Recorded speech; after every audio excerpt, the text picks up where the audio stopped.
2008 Toyota Scion XB.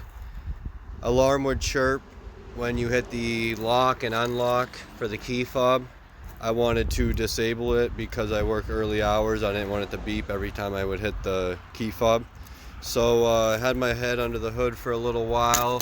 Finally located this bad boy. I call it the alarm chirper.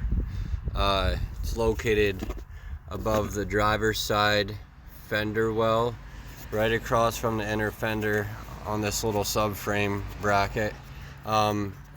Pops in, there's a harness, push that little tab down and it pulls right out.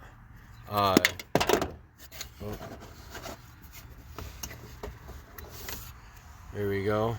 Let's test it out. Nice. Flash, no beep. Flash, no beep. Hope this helps everybody else out. I didn't see nothing else on it. 2008 Scion XB.